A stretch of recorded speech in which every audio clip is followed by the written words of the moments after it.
All right, get ready for a deep dive into the world of the Hakka people. You've probably heard the story. They migrated south from northern China. And while that's part of the story, it turns out there's way more to it. We're talking challenging assumptions, linguistic mysteries.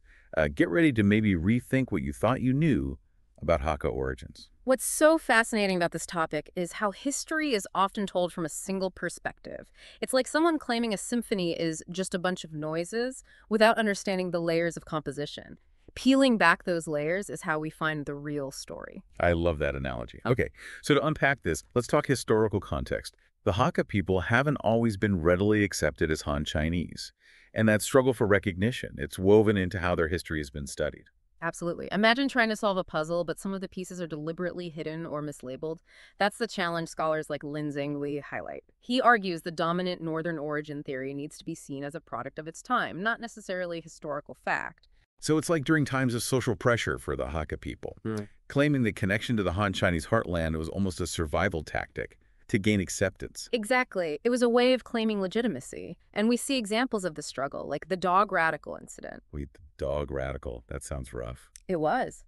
Essentially, the character for Hakka was written with a component that implied they were less than human, a massive insult, and a sign of the times.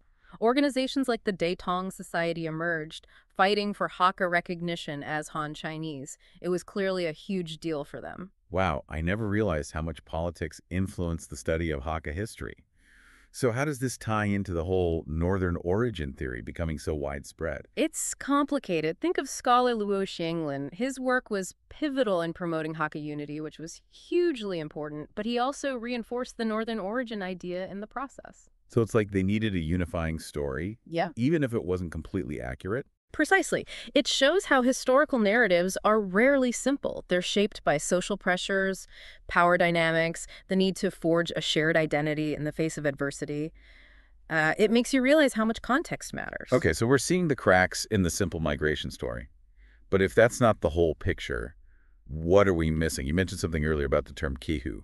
Right. To really grasp the complexity here, we need to understand that term. Honestly, I've never even heard that before. What does it mean? Kehu predates Hakka by quite a bit.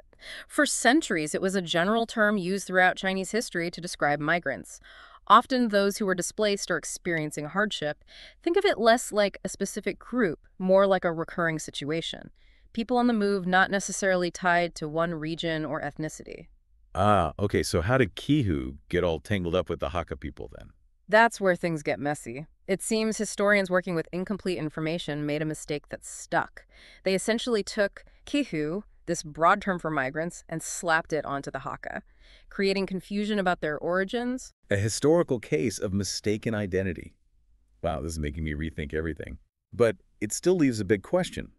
If the simple migration story isn't accurate and kehu muddied the waters, how do we even approach understanding the term Hakka itself? We shift our focus. Instead of place of origin, we look at something far more fundamental to identity. Language. Language. Okay, now I'm really intrigued. Think about it. What truly unites people? Often it's shared language and the cultural understanding that comes with it. This is where scholar Shi Pianthu's work is so important.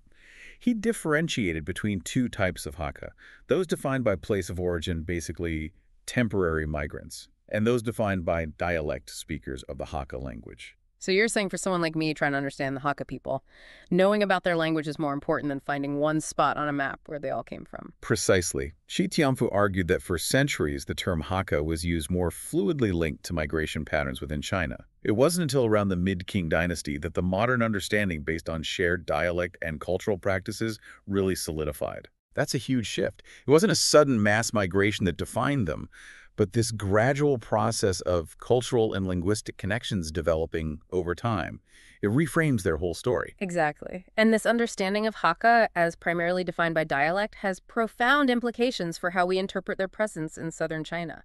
It challenges the assumption that they were simply transplanted from the north, carrying their culture unchanged. So if it wasn't just a southward migration, how else do we explain the Hakka presence in southern China? Because they are there with unique traditions and culture. How did that happen? Well, this is where we get to the really compelling stuff. What if the Hakka story isn't just about southward migration, but about a southern origin? A southern origin. Now we're talking. Break this down for me. This sounds like a total game changer. A southern origin.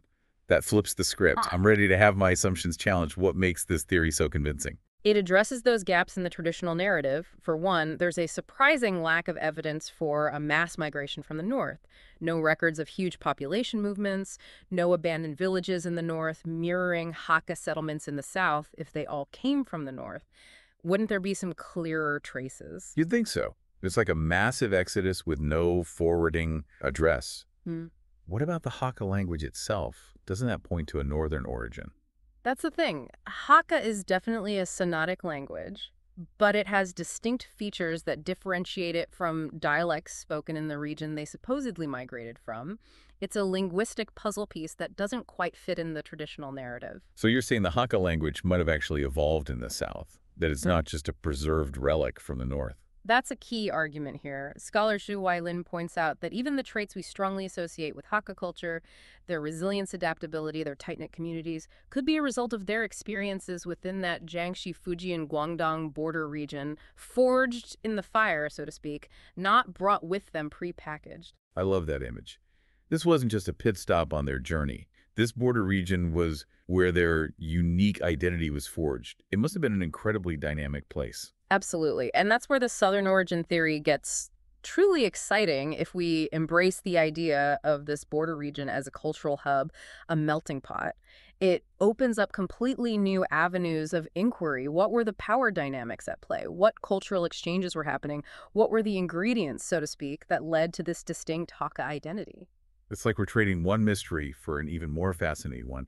It makes you realize Hakka history isn't just about where they came from, but how they became the Hakka we know today. Exactly. And by challenging those old assumptions, we gain a much richer understanding not just of the Hakka, but of how cultural identities form in general. This whole deep dive has been eye-opening. We started with this seemingly straightforward migration story, but the more we dug, the more nuanced and complex it became. It reminds me of those optical illusions where you think you see one thing, but then, bam, your perspective shifts and you can't see it the same way again. It underscores the fact that history is a conversation, not a monologue. As we uncover new information, we constantly have to re-examine what we thought we knew. So after all this, what's the main takeaway for our listener? What's the one thing we hope they remember about the Hakka people? I'd say it's this. Don't underestimate the Hakka, their history, their culture, their very identity. It's more complex and multifaceted than any single story can contain. By embracing that complexity, we gain a much deeper appreciation, not just for the Hakka people, but for how identity itself is formed and reformed over time. It's a good reminder that identity isn't a straight line. It's a journey with twists and turns shaped by migration, cultural exchange, and the stories we tell ourselves about who we are. And in the Hakka's case, that journey seems inextricably linked to the Jiangxi-Fujian-Guangdong border region, regardless of their exact origins.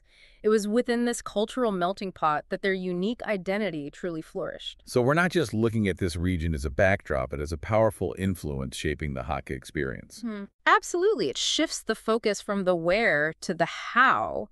How did this specific environment, this mix of people and cultures, contribute to the emergence of a distinct Hakka identity? That's a question worth pondering. It makes you wonder about all the other overlooked corners of the world, each with their own rich history and impact. What stories are hidden there, just waiting to be discovered and to reshape our understanding of the past? That's the beauty of these deep dives. It's not just about uncovering forgotten histories. It's about sparking curiosity, encouraging us to look at the world with fresh eyes and open minds. And on that note, I think we've given our listeners plenty to think about today. Until